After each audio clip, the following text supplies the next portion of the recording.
Mr. Marojahan Sijabat, a speaker and founder of 3GIPS, who also a father of a famous content creator volume. Hello, Mr. Marojahan, can you hear me? Ya, halo. Halo, gimana nih kabarnya? Baik sekali, baik sekali. Baik, boleh silakan langsung saja dipresentasikan, Mr. Marojahan. Thank you. Good morning parents dan kid. Senang banget bisa ketemu kalian pada pagi hari ini. Kita akan berjuang, belajar bersama-sama, membentuk masa depan sejak sekarang. Jadi senang banget ketemu kalian, baik parents maupun anak-anakku semua. Terima kasih kepada Coding Bee yang membuat acara ini terjadi. Ini anak-anak saya, parents dan adik-adikku semua, teman-teman. Ini Abang Jehian, sekarang mendirikan satu perusahaan. Ini Abang Jerome, mungkin sebagian kalian kenal. Saya ingin kalian juga berkenalan dengan dia. Dia bertarung sebagai seorang seperti kamu. Dan ini anak saya yang ketiga, penggemar coding.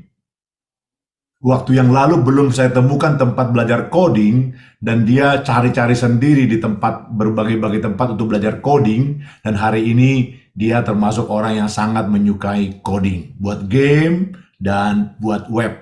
Dia sedang bertarung di situ. Ini istri tercinta. Kita akan berjuang bersama-sama membahas satu tema yang sangat terkenal, yaitu sustainability lifestyle. Anak-anakku semua and parents, sustainability atau keberlanjutan itu dicanangkan tahun 1987 oleh PBB. Kenapa? Karena berbagai-bagai hal terjadi dalam kehidupan, umpamanya suhu dari dunia ini, dari bumi kita makin naik. Bahkan kata orang sudah naik kira-kira sampai 1,1 Celsius sampai 1 sampai 5 Celsius. Yang artinya keberlanjutan dari dunia ini harusnya menjadi pemikiran setiap kita. Apa yang kita buat hari ini akan sangat menentukan apa bagi generasi selanjutnya.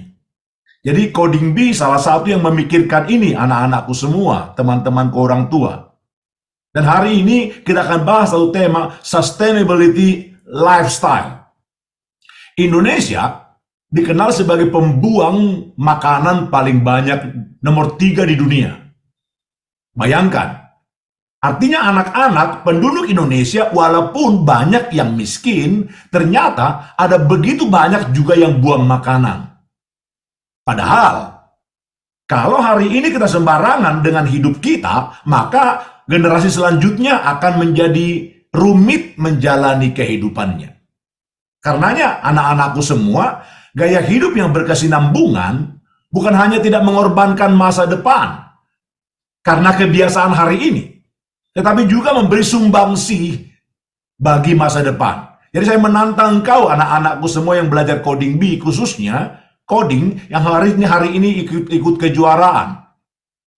Bagaimana kamu memikirkan hari ini sebaik-baiknya sehingga masa depan lebih baik?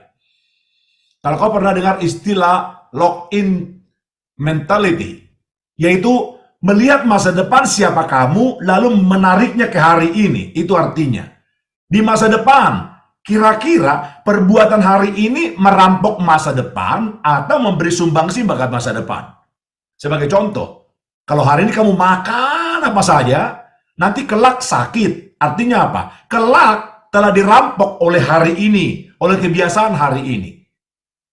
Jadi anak-anakku semua, orang tua, betapa pentingnya dengan tema ini, sustainable lifestyle, satu gaya hidup yang dapat dipertanggungjawabkan, memikirkan masa depan dan merampok hari-hari depan pada kebiasaan kita hari ini atau memberi sumbangsi. Lock-in mentality.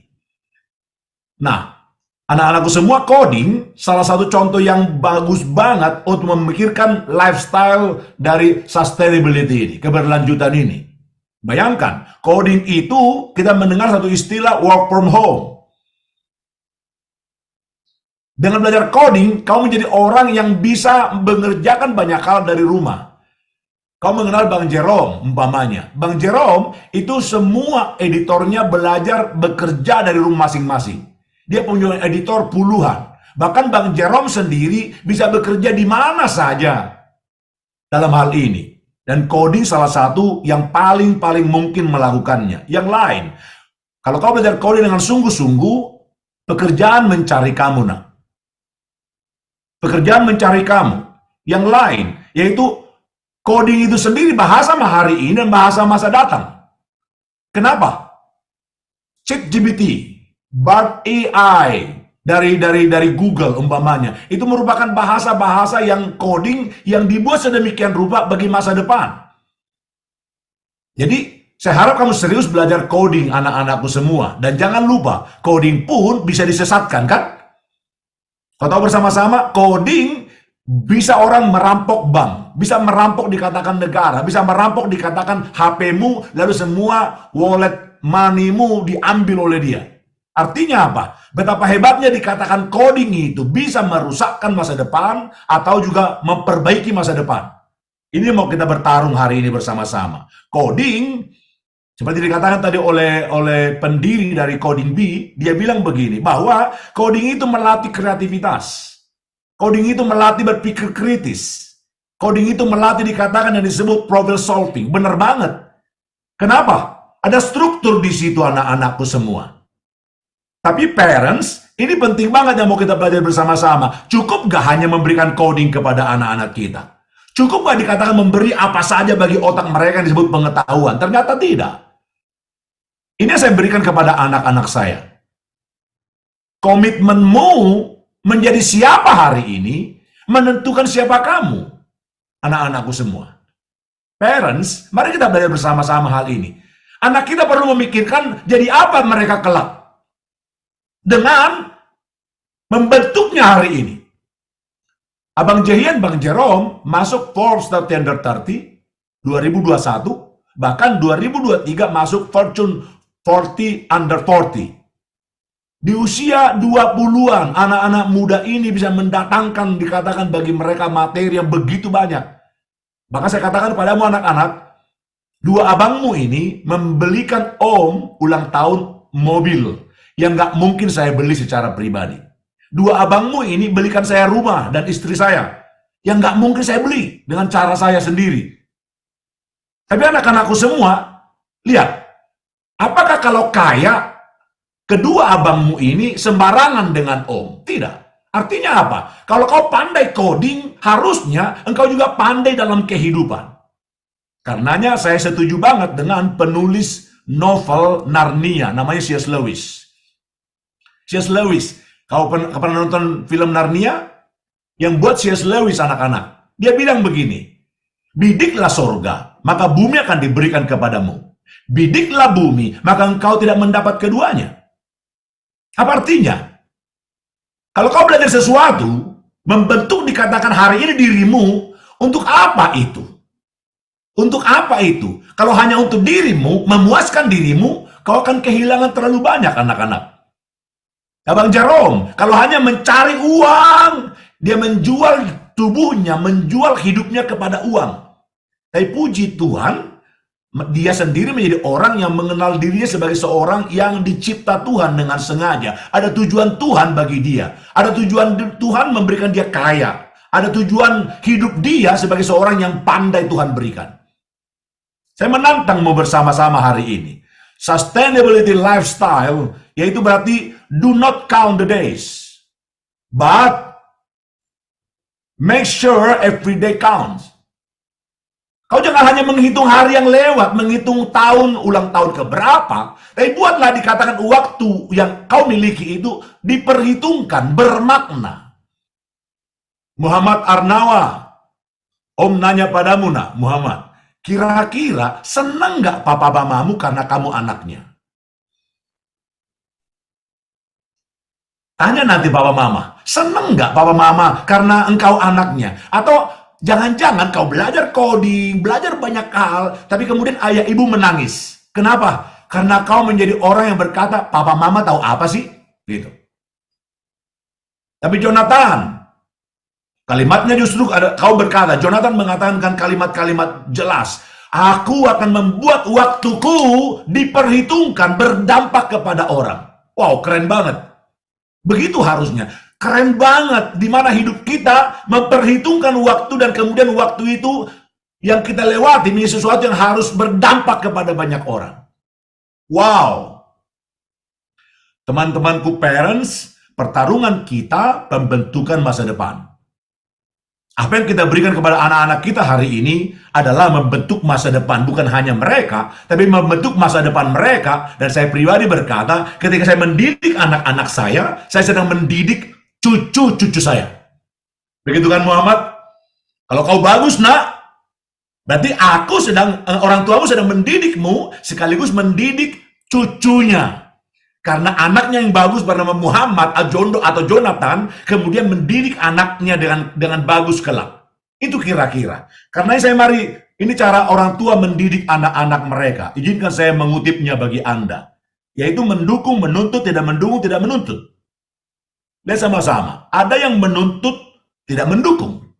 Jadi dia menuntut, tidak mendukung. Ini pengasuhan otoriter. Nggak dikasih apa-apa. Tapi nuntut banyak. Ada yang kedua, yaitu dikatakan tidak menuntut, tidak mendukung. Besar-besar sendiri anaknya. Terserah, mau besar, mau jadi orang, terserah. Artinya apa? Pengasuhan lalai. Yang ketiga adalah tidak menuntut, tidak mendukung. Ini celaka. Engkau diberikan coding oleh papa mama. Disekolahkan di sekolah top. Tapi ayah ibumu tidak memperhatikanmu. Tidak ditanya perkembanganmu. Tahu-tahu engkau telah belajar coding untuk membuat hal masalah dalam masyarakat. Banyak seperti itu. Teman-temanku parents, saya menantangmu teman-temanku. Kalau kau mendukung anak-anakmu, bukan hanya mendukung memberikan apa saja yang mereka butuhkan, tapi juga dikatakan memberikan apa yang menjadi basic, fondasi daripada apa yang kau berikan kepada anak-anakmu. Yang keempat, yang saya mau menantang Anda dan saya melakukannya. Mendukung, menuntut. Mendukung, menuntut. Pengasuhan bijaksana.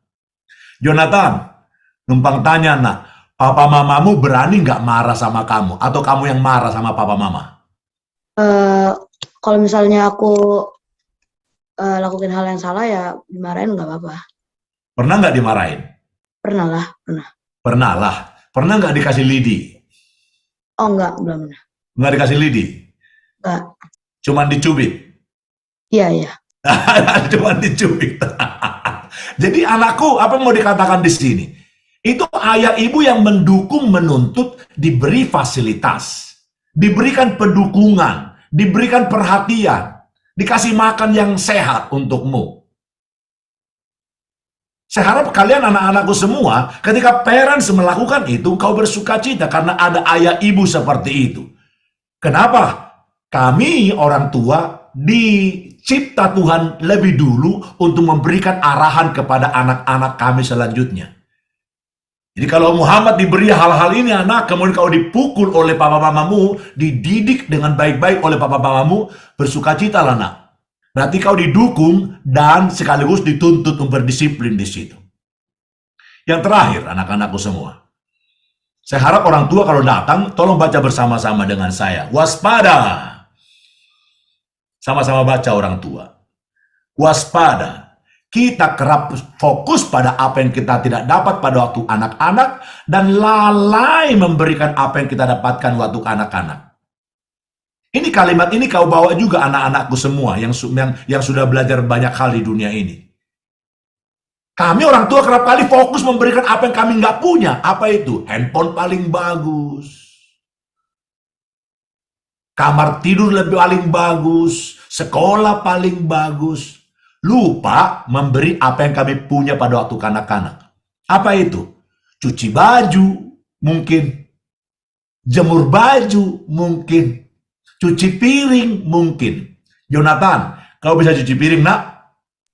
Bisa sih, tapi aku nggak pernah disuruh cuci piring. Atau jangan-jangan kau cuci piring, piringnya pecah, Jonathan? Ya, Muhammad, kau pernah cuci piring, nak? Pernah, Pernah bisa bisa. pecah piringnya? Nggak ada yang pecah. Nggak ada yang pecah. Aku piringnya nggak banyak yang beling.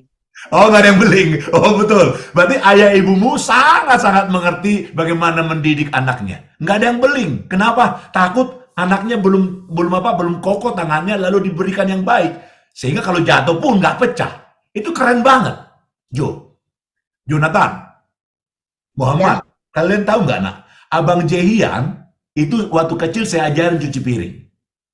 Saya nggak lupa bahwa waktu kecil saya dididik orang tua saya untuk melakukan life skill.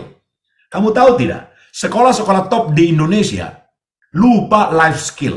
Padahal ketika setiap anak pergi ke luar negeri, dia harus belajar hidup dengan life skill. Cuci baju, sapu rumah, pel lantai, cuci kamar mandi, dia harus belajar. Itu life skill. Dan tahukah kalian anak-anakku semua, parents juga, Bang Jehian, luar biasa. Dengan cuci piring, hari ini Abang Jehian mendapatkan ratusan sampai miliaran. Dia diminta orang cuci piring. Dulu dia cuci piring karena kewajiban. Kemudian cuci piring karena hidupnya sebagai seorang mahasiswa. Cuci piring sebagai seorang yang tinggal kos. Hari ini dengan rajin cuci piring, abangmu diminta satu produsen cuci piring, lalu minta dia mengiklankan. Tahu nggak dengan cara apa? Cara cuci piring. Tahu nggak dapat berapa? Ratusan juta. Anak-anakku, apa saya mau katakan padamu? Setiap perkara kecil, kau bisa diberikan perkara besar. Teman-temanku parents, waspada. Jangan lupa berikan hal-hal yang kita miliki pada waktu kanak-kanak dan hanya fokus pada apa yang tidak kita punya pada waktu kanak-kanak. Karenanya, hafal kalimat-kalimat ini anak-anakku dan orang tua. Albert Schweitzer, seorang filosof,